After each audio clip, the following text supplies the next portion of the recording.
ce matin, c'est un défibrillateur connecté, fabriqué en France et très facile d'utilisation qu'Anthony Morel suit depuis des années. Johan Kelchman, bonjour, vous êtes le cofondateur et directeur général de LifeEase. L'intérêt d'avoir des défibrillateurs, c'est que tout simplement, ça vous sauve la vie, car s'il y a un problème cardiaque, c'est assez violent, c'est-à-dire que le taux de mortalité est très élevé. Aujourd'hui, vous avez apporté votre boîte avec vous.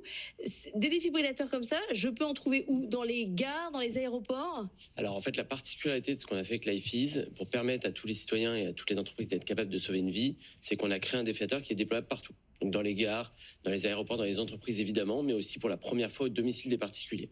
Donc pour répondre à votre question, aujourd'hui on a plus de 25 000 clients, vous pouvez nous trouver chez des amis, dans des copros, quand vous faites du sport, dans des restaurants, dans des magasins comme H&M, C&A, Célio, même dans le sac à dos de secouristes de la Croix-Rouge, qui sont équipés de nos défibrillateurs pour répondre aux urgences en priorité et pouvoir intervenir et sauver une vie.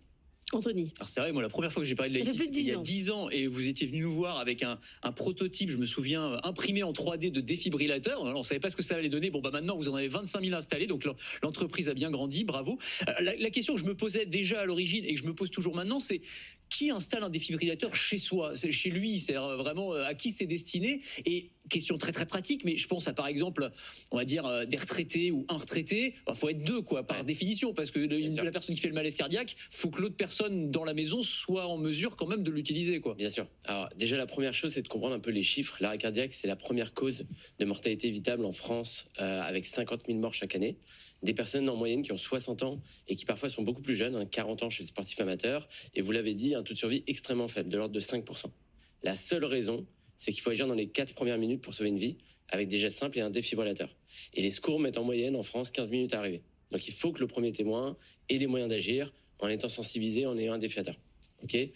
Qui s'équipe aujourd'hui? On a des milliers d'entreprises, ça c'est assez classique, hein. Toute entreprise peut s'équiper, c'est hyper abordable en plus. Et des particuliers, ça va être des gens qui vont s'équiper un peu comme ils s'équiperaient d'une alarme, d'une caméra de surveillance au cas où.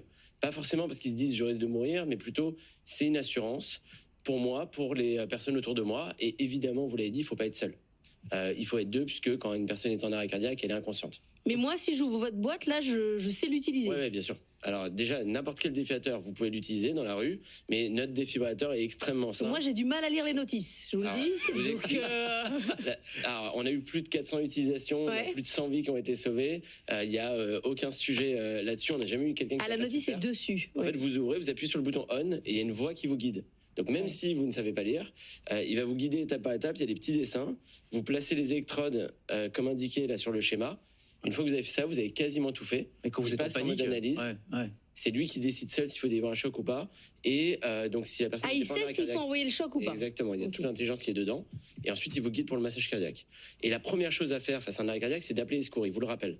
Donc quoi qu'il arrive, quand vous disiez, si vous êtes en panique, quand vous avez appelé les secours, ils vont vous dire, ils vont vous rappeler. Ne paniquez pas. Si vous n'avez pas de défibrillateur, faites un massage cardiaque jusqu'à l'arrivée des secours. Si vous en avez un, suivez-le et c'est très simple. Et l'autre particularité de votre défibrillateur, c'est qu'il est connecté. Alors quand on dit qu'il est connecté, ça veut dire que, moi j'ai appris ça aussi grâce à vous, mais il y a une grande partie des défibrillateurs qui aujourd'hui sont dans l'espace public, parce que c'est vrai qu'il y en a beaucoup depuis quelques années, qui sont en fait hors service, parce qu'il faut de maintenance. D'où l'importance d'être connecté. Ouais. Alors je ne sais pas le pourcentage. Exactement. Alors on parle, ça dépend des études, mais de 30% des défibrillateurs dans les lieux publics qui ne fonctionnent pas faute de maintenance. La maintenance d'un défibrillateur, ça peut être simple, hein, c'est la batterie à changer, les électrodes à changer, quelqu'un qui l'a fait tomber, qui n'a pas vu qu'il y avait un problème, des mises à jour logicielles. Et l'énorme avantage de notre défibrillateur, à part qu'il est très simple, qu'il est français et qu'il est abordable, c'est que en fait il est connecté. Et la connectivité, un peu comme une voiture Tesla ou un iPhone, on le suit en permanence. Il nous envoie un rapport toutes les semaines pour nous dire que tout va bien. Et vous aussi, vous voyez son état. Et on peut corriger à distance les problèmes, on peut l'améliorer en permanence aussi.